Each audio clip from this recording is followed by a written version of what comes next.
मेहंदी की सुबह। नंदिनी के घर में शादी की तैयारियां जोर शोर से चल रही थी। हर तरफ साज सजावट थी।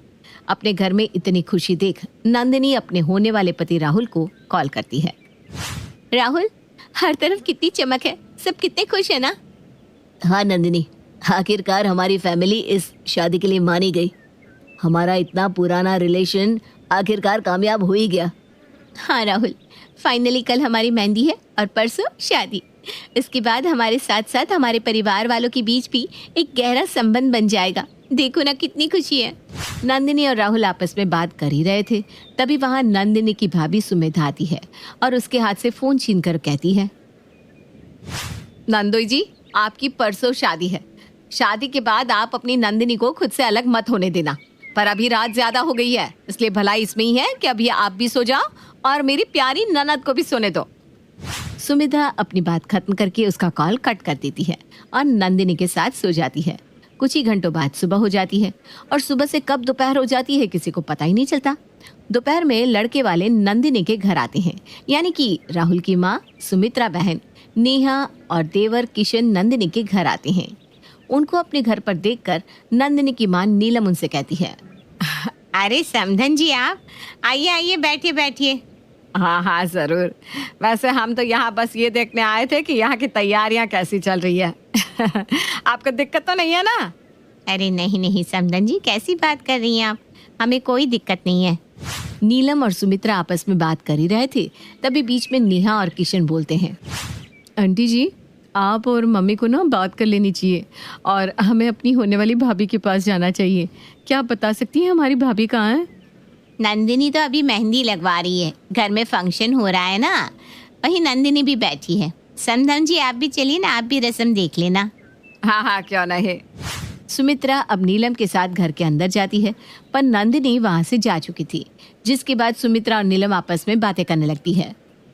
उन दोनों को बात करते हुए दूर खड़ी सुमित्रा देखती है और वो सीधा अपनी ननद के पास जाती है। ननद जी, आपसे एक बात पूछूं? हाँ भाभी बोलिए ना, क्या बात है? नंदिनी की बात सुनकर सुमित्रा रोने लगती है। भाभी क्या हुआ है? आखिर आप रो क्यों रही है? कोई दिक्कत है क्या? नंदिनी, मैं तुमसे जो भी पूछने वाली हूँ सब कुछ सच सच बताना, क्योंकि तुम्हारा और राहुल का रिलेशनशिप काफी सालों से है और अब तुम्हारी शादी भी होने वाली है। शादी एक बहुत बड़ा डिसीजन होता है। जब तुम लोगों ने शादी की बात की तब तुम लोगों ने दहेज की बात नहीं की थी, तो अब तेरे ससुराल वाले दहेज लेने कैसे आ गए? क्या आपके कहने का मतलब क्या है भाभी? मतलब ये कि क्या राहुल ने तुमसे लेन देन की बात की थी? ये कैसी बात कर रही हो भाभी? राहुल को दहेज नहीं चाहिए। और जब मैंने राहुल की बात मम्मी पापा से करवाई थी तब भी राहुल और उसकी फैमिली ने दहेज लेने से साफ इनकार कर दिया था। अच्छा, अगर ऐसी बात है तो तुम्हारे ससुराल वाले यहाँ क्या करने आए हैं? मैंने सुना कैसे वो तुम्हारी सास माँ जी को पैसे के लिए फोर्स कर रही थी। अपनी भाभी की बात सुनकर नंदिनी को एक धक्का लगता है। उसको समझ में नहीं आ रहा था कि अब वो क्या करे। कल राहुल और उसकी शादी थी। नंदिनी को चिंता में देख उसकी भाभी कहती है, देखो नंदिनी, तुम जानती हो इस शादी में कितना खर्चा हो रहा है। एकदम से पैसा लाकर देना पॉसिबल नहीं है। एक बार तुम राहुल से बात करो, क्या पता राहुल कुछ कर सके। नहीं भाभी, ये दोनों माँ बेटे मिले हुए हैं। माँ सही कहती थी, ये सही नहीं है, पर मैं ही नहीं मानी। लेकिन अब मुझे समझ में आ गया है, मेरी शादी अभी हुई नहीं है, इसलिए मैं अपने डिसीजन खुद ले सकती हूँ। नंदिनी अपना फोन उठाती है और बाहर की तरफ निकल जाती है। नंदिनी बाहर बैठकर राहुल को फोन लगाती है। राहुल, तुमने और तुम्हारे परिवार वालों ने खुद को समझा क्या है? अरे हम लड़की वाले हैं और तुम लड़के वाले, तो तुम कुछ भी करोगे। अरे नंदिनी, पर हुआ क्या है? तुम मुझ पर अचानक भड़क क्यों रही हो? मैंने और मेरे परिवार वालों ने ऐसा क्या कर दिया? क्या कर दिया? ये पूछो क्या नहीं किया। राहुल, जब हम शादी की बात कर रहे थे तब मैंने तुम्हें ये कहा था कि मेरी फैमिली तुम्हें दहेज नहीं देगी, और उस समय तुम और तुम्हारी फैमिली भी मान गई थी। लेकिन अब तुम्हारी फैमिली यहाँ मेरी माँ से दहेज मांगने क्यों आ गई? अरे तुम पैसों के इतने भूखे निकलोगे, मैंने ये कभी सपने में भी नहीं सोचा था। दहेज? ये कैसी बात कर रही हो नंदिनी तुम? मैंने दहेज के लिए पहले भी मना किया है और आज भी कहूंगा कि मुझे तुमसे कोई दहेज नहीं चाहिए। प्लानिंग तो तुम्हारी सच में बहुत अच्छी है।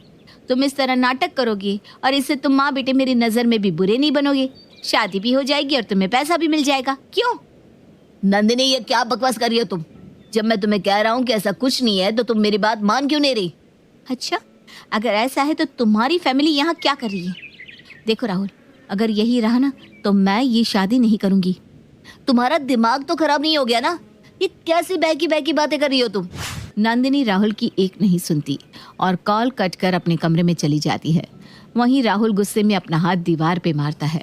राहुल को इतना गुस्सा करता उसका एक दोस्त वरुण देख लेता है, जिसके बाद वरुण राहुल के हाथ को पानी में रखकर उसे कहता है, क्या हुआ राहुल, इतना गुस्सा क्यों कर रहा है? आखिर हुआ क्या है? वरुण की बात सुनकर राहुल इमोशनल होकर उसे सारी बात बता देता है। वरुण, मैं तो कुछ कर नहीं सकता, पर तुझे इस बात का पता लगाना होगा। पता लगा और बता कि आखिर ये सब चल क्या रहा है। आखिर कौन है जो नंदिनी को इस तरह से भड़का रहा है? पर हाँ, ध्यान रहे, ये बात फैमिली तक नहीं जानी चाहिए। राहुल की बात सुनकर अब वरुण अपने एक दोस्त राज के साथ नंदिनी के घर पहुंच जाता है। अरे वरुण, राज, तुम दोनों यहाँ? कोई काम था क्या? नहीं आंटी जी, हमें यहाँ कोई काम नहीं है। हम तो यहाँ नंदिनी से मिलने आए हैं, क्योंकि बस आज तक के लिए नंदिनी हमारी दोस्त है, उसके बाद वो हमारी भाभी बन जाएगी। इसलिए एक आखिरी बार हम अपनी दोस्त को देखना चाहते हैं। हाँ हाँ, जरूर देखो बेटा, वो अपने कमरे में ही है। वरुण और राज अब भागते हुए नंदिनी के पास जाते हैं। वरुण और राज को देखकर नंदिनी समझ जाती है कि उन दोनों को किसने भेजा होगा। क्यों आए हो तुम दोनों यहाँ पर? अगर राहुल की तरफ से कोई सफाई देनी है तो मुझे कुछ नहीं सुनना। अरे नंदिनी, तो पागल हो गई है क्या? कल तेरी शादी है और आज तू शादी तोड़ने की बात कर रही है। हाँ तो क्या करूँ? माँ को दहेज देने दो। अरे राहुल की फैमिली अपनी जुबान पर क्यों खरी नहीं उतरी? तेरा दिमाग खराब हो गया है क्या? तब से रट लगाए बैठी है, दहेज दहेज। अरे किसने कहा तुझे कि यहाँ दहेज लेने आई है? अरे हद होती है यार। एक बार तूने अपनी माँ से पूछा कि उनको दहेज के लिए बोला भी गया है या नहीं? वरुण, हम यहाँ पर शांति से बात करने आए ना, शांत हो जा। Okay okay, I am sorry. Nandini, तुझे ये दहेज वाली बात किसने कही? भाभी ने। नंदिनी, अब तो मेरा भी मन कर रहा है तुझ पर गुस्सा करने का। अरे तू कल से एक घर संभालेगी और तेरा बचपना अभी तक नहीं गया? अरे ऐसा भी तो हो सकता है ना कि ये खबर ही झूठी हो। पर भाभी झूठ क्यों कहेंगी? भाभी झूठ क्यों कहेंगी ये तो अब उनसे ही पता चलेगा। इतना बोलकर राज उसकी भाभी और उसकी माँ नीलम को उसके पास लाता है। राज बेटा, समधन जी नीचे अकेली बैठी हैं, उनके सामने तुम मुझे ऐसे यहाँ क्यों लेकर आया? आंटी जी, अभी सब पता चल जाएगा। नंदिनी, अब तुम अपने सारे सवाल पूछो। माँ, राहुल की मम्मी ने आपको दहेज के लिए बोला है। ये क्या बोल रही है? पागल हो गई है क्या? वो तेरी होने वाली सास है और तू अपनी सास के बारे में ऐसा बोल रही है? राज बेटा, ये सब क्या हो रहा है? क्या कह रही है ये? यही तो हमें भी नहीं पता आंटी। हमें तो राहुल ने बताया कि ये महारानी शादी तोड़ने की बात कर रही है। क्या? नंदिनी, तू शादी तोड़ने की बात कर रही है? तुझे पता भी है हमारी कितनी बेइज्जती होगी? और अगर तूने इस शादी को तोड़ा तो तू राहुल से कभी बात तक नहीं कर पाएगी। जिसके साथ तूने इतना समय बिताया है, जिसके साथ तूने इतने सपने संजोए हैं, उसका क्या? और किसने कहा तुझे कि सुमित्रा बहन मुझसे दहेज की बात करने आई है?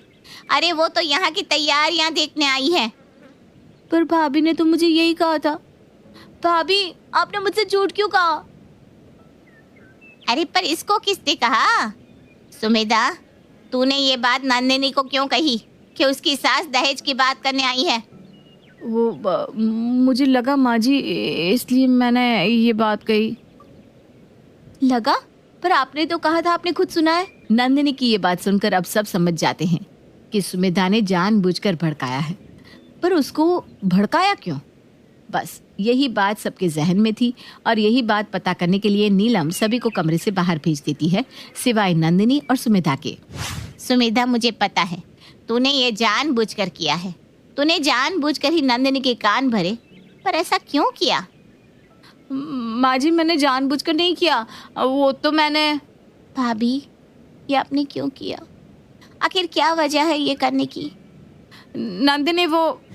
सुमेधा बहाने कर ही रही थी कि तभी एक जोरदार थप्पड़ पड़ती है। सच बता, आखिर तूने ये क्यों किया? क्यों तू मेरी बेटी का घर बर्बाद करना चाहती थी?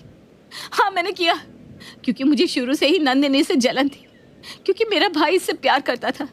मेरी फैमिली भी अच्छे घर से बिलोंग करती है, उसके बाद भी इसने राहुल को ही चुना, बस इसलिए मैंने ऐसा किया। पर आपकी ये चाल कामयाब ना हो सकी और आपका सच सबके सामने आ गया। नंदिनी अपनी भाभी से ज्यादा बात नहीं करती और राहुल को उसके सामने कॉल करके कहती है, राहुल मुझे माफ कर दो, किसी ने हमारी शादी तोड़ने की कोशिश की थी जिसका सच मेरे सामने आ गया है। पर अब मैं तुमसे वादा करती हूँ, नेक्स्ट टाइम मैं कभी भी तुम्हें इतना हर्ट नहीं करूँगी और ना ही किसी की बातों में आऊँगी। इस तरह सुमेधा का सच सबके सामने आ जाता है। नंदिनी भी अपने किए गए बर्ताव के लिए राहुल से माफी मांगती है और इस तरह राहुल और नंदिनी की अगले दिन बड़े ही धूमधाम से शादी हो जाती है।